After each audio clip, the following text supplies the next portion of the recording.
Knight Jarecki here with head coach Tommy Richards for today's Tommy Talk. And coach, let's go ahead and talk about that game on Sunday. You guys were down 3-0, and then you scored 2 runs, and then right after you scored those 2 runs, you gave 2 runs back. How big of a momentum shift was that after you did score 2 runs and then have to give up those 2 runs back? Yep, absolutely. So they call those shutdown innings, right? So anytime after you score, you're looking to shut down and have a clean inning, after you score. So, we weren't able to do that. I think, again, our offense was so sporadic, competitive at times, but a majority of the time not competitive. And so it's important to have shutdown innings, no doubt about it. I think momentum-wise, the other thing that kills momentum can be double plays. And I think we've been on the I would like to see what our margin is as far as how many we've bounced into versus how many we've turned. But that also kind of goes into what we're doing with runners in scoring position and how we're capitalizing in those moments. And so those are just things that have happened, and momentum-wise, the right way to do things, the winning formula, shutdown innings are a part of the winning formula, and winning the double play margin is part of the winning formula also.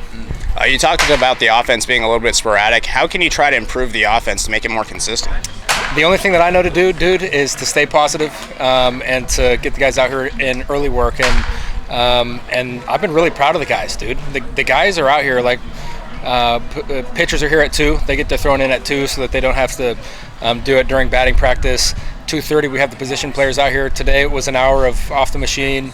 And then, we have our normal batting practice after that. So all you can do is keep working, and we're trying to figure out, just the lineups and the formulas that can kind of be a catalyst to more productivity and everything like that. But all you can do is keep working, and so that's what our plan is.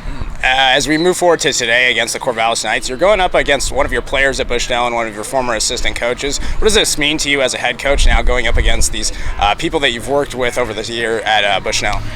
I almost get emotional because I love those guys so much, dude. You know what I mean? And obviously love our club here a lot. But just to start out with Kasperson, he started behind the plate for him. Kasperson is a fantastic human being, a guy that elevated our program at Bushnell a lot. And really he had a good year. I mean, a productive year, hit over 300, did a lot behind the plate for us. But he did more for the program just as far as the intangibles and his approach and buying in and being a leader.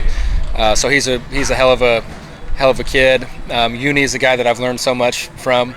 I think this time in my life, from the time I got the head job to now, I've never learned more in this time frame. I've never learned more at any point than in this time frame. And so Uni's a big part of that. He's a really disciplined guy. He's really he challenges players, but the players respect him. He does it in a way that the players know why he's doing it. And so I've learned a lot from Uni, and I'm loyal to Uni. I think Uni's loyal to me, and we just have a really good relationship. And so that said, we're all competitive, and I want Kyle Kasperson and Uni to not win tonight. That's what the job is now, but I care a lot about those guys, and we're just going to do our best tonight.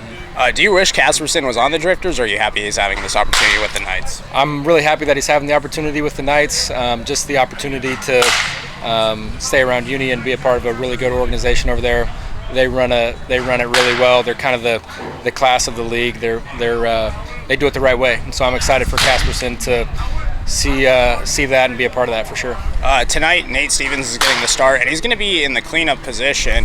He's been slumping as of late, but I think this is an indicator of your confidence in him and his bat. Can you just talk about that confidence you have in Steve-O? I have a lot of confidence in him. Obviously, it has not been the summer up to this point that he has anticipated or we have anticipated, but again, I think belief is a big part of the equation. I believe in Nate. Hopefully this is a piece that demonstrates, hey dude, you know what I mean? We believe in you.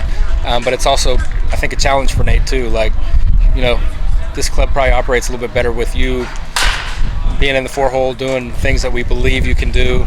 We need you to get there, kind of a thing. So I have a ton of trust in Nate Stevens. He's a guy, if he wanted to come back next year, would definitely let him do that. So it's a challenge, but also a little bit of belief factor in what he does. A couple of new additions to the roster today. Dominic Hellman's coming. Addison Maddox came today.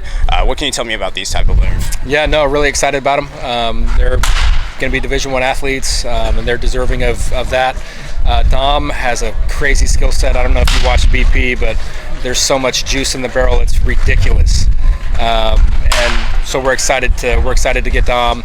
Addison is a quality arm, and so we're excited to we're excited to see what he does when he faces older, more seasoned type of guys. But both those guys will be really good additions, and I think it's just really good for incoming freshmen to get in the landscape of college baseball and start to understand what that's all about. And it's not easy to rise to the occasion, and we'll teach them along the way.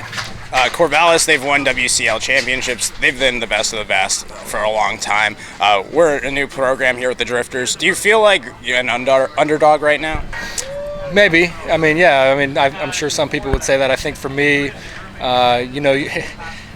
we're not playing the Corvallis Knights. We're playing ourselves, and we're playing baseball. And that's the approach when you're playing the best team in the league, and the approach when you're playing the worst team in the league.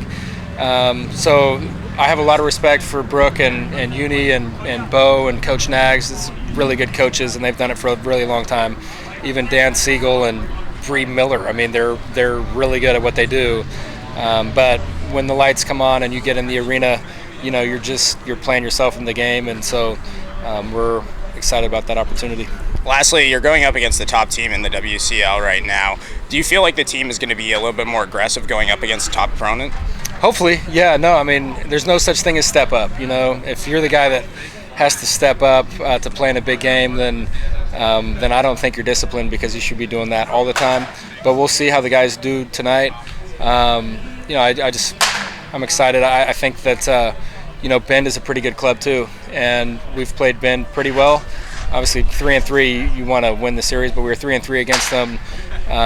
One thing that I liked about that last day in Bend was they threw some higher caliber, Division I arms at us, and then we threw 4. We went D3, NAIA, and we were able to get a win there. You know what I mean? So I think good baseball knows no levels or divisions. It's just best team never wins. It's the team that plays the best. So we're going to try and play the best tonight. Awesome. Good luck today. That's been today's Tommy Talk with head coach Tommy Richards.